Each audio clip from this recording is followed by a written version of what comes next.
Beloved Soul Star Angel, hello. Welcome to Immortal Star Pod, Elven Pod episode 67, and this one, a deepening into the realms of power. I've shared a little already this moon, the Bluebell moon, that the theme is that of embracing, activating, awakening our ancient power. And the wave of immortal starlight love, the crystalline white diamond, white golden flows of the love that we are, is in a reunification with the spheres of our ancient power. And while I already spoke this in the last pod, I'm going to emphasize this again because it's not something to be let go of. And that's part of the old patterning with the ways of power, is that of embracing power and then losing, letting it go.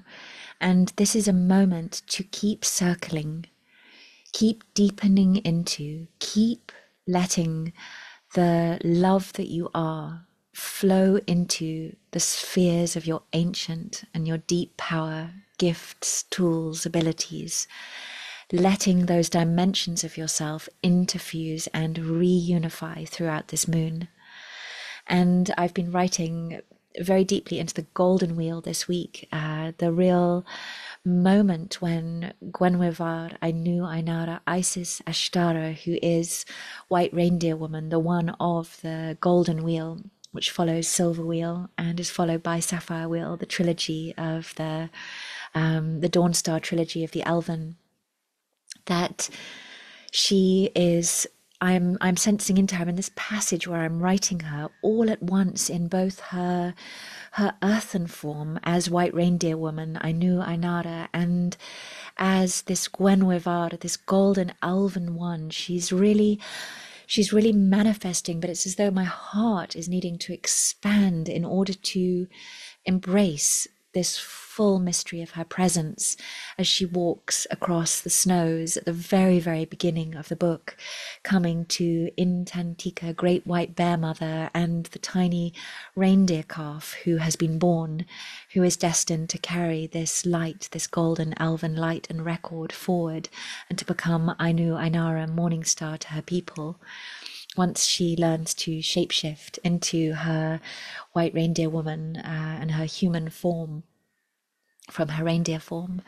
And so this is the beginning. This is where Golden Wheel begins. And I know that in my own heart, as I feel this scene on the snows following the great blizzard and the storm, with the northern lights beginning to dance their angel light, 7 celestial flames in the sky, that my being is preparing to feel the ancient and the elemental intensity of the power and the record at the same time as this deepest golden white starlight, light love pouring through the interdimensionality of full, loving, empowered presence.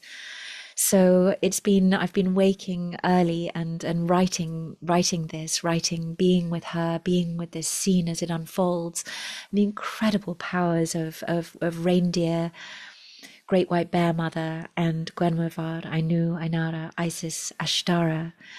So I know that for me, this is my sphere of remembering that is moving through my own avatar and soul star, becoming, these are the gifts I bring for the dawn. This is the record. These are the ways, the wise ways.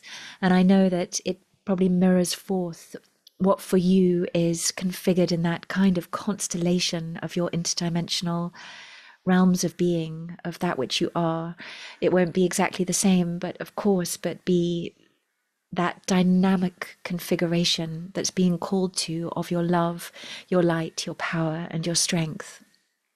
And interestingly, if you're watching on the YouTube, I would say the YouTube, like a granny. That's a very kind of like old people way to say it. It's the YouTube. But I feel to stay with that. So if you're watching on the YouTube, you'll see I just showing you my bracelet, but I got this very recently. This is a symbol. It's the star, the 8-pointed star in the heart of the crescent moon. And it's one that I had tattooed on my back years ago. I mean, back in my very early 20s. And I didn't know then. I hadn't received the silver wheel. None of this had occurred. But I had tattooed on my back this reindeer, her antlered head. And between, she has 12 stars above her antlers, actually, and 7 stars below, but between her antlers she has the crescent moon with the 8-pointed star at its center.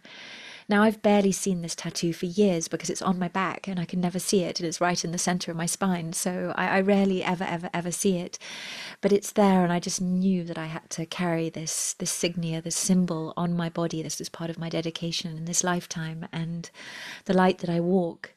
And this symbol for me really links to Inanna and the sense, the journey of our empowerment through that deepest release. She descends through the 7 veils into the underworld, letting go of one of her treasures, her ornaments, each gateway at a time as she goes, and eventually to be put on the stake to die at the hands of her sister there in the underworld, only then finally to rise once more, recladding a layer at a time. And I so feel this medicine of that taking on of the layers, having gone through the deep purification of true power once more for this world, those layers of ancient power recladding for the light of the dawn, the light of an age of peace, of love, of light. And so that part of Gwenhwyfar, Ainu, Ainara, Isis Ashtara, the Isis Ashtara for me really links to this ancient resonance of those realms of power, of Inanna, of that old legacy, Sumerian, Mesopotamian, those timeline myths and remembrances of that which we are. Because that symbol, I haven't really said why, have I? That symbol for me, I think I learned years ago that connected in with Inanna and Ashtara and these the resonance of this one. So also linking through to the to Isis and her myths. So yeah, all of this woven, this reclaiming, as you can tell as I speak those parts, I know much less about them. This is much less of the legacy of my own interdimensional presence that I've claimed and moved within at this stage, but is just really dawning back into awareness, always carried, and yet I wouldn't say until this now fully claimed. So I move within that, and wearing this little bracelet on my wrist is such a constant reminder to me at this time, of that reclamation keeps echoing through my days and my nights. So to close this Elven Pod episode 67, yeah, on the human level, on the life level, it's fascinating as I walk through my days. It's as though I see patternings. I can see them through relationships. I can see them through the land, through my interactions, through every moment where I'm reclaiming power, calling it back, where it's been given away, taken or lost. And it's so fascinating. It's so lucid.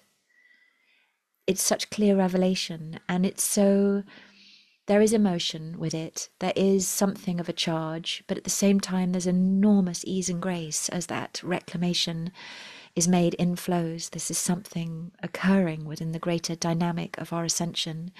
And there's an incredible sense of clear seeing with that, clear awareness. It's startling. So whether also that resonates with you, but there is that invitation within the field, certainly, to be experiencing that moment to moment within life and keeping on making really beautiful, empowered choice points that may also involve a deep, echoing, reverberative no, and a reclaiming of where you don't send out your energy, where you don't give it away, don't lose your power, and keep calling in, deepening into our ancient power through this bluebell moon. So may this be of blessing to your beautiful path of the earth and the stars, and so beautiful to see you in the now across time and space, and to walk with you for a moment once more. So much love, and I shall see you soon. Kinona Sara Kumarathara Tira Kiana Merathera Tatyan. Farewell for now.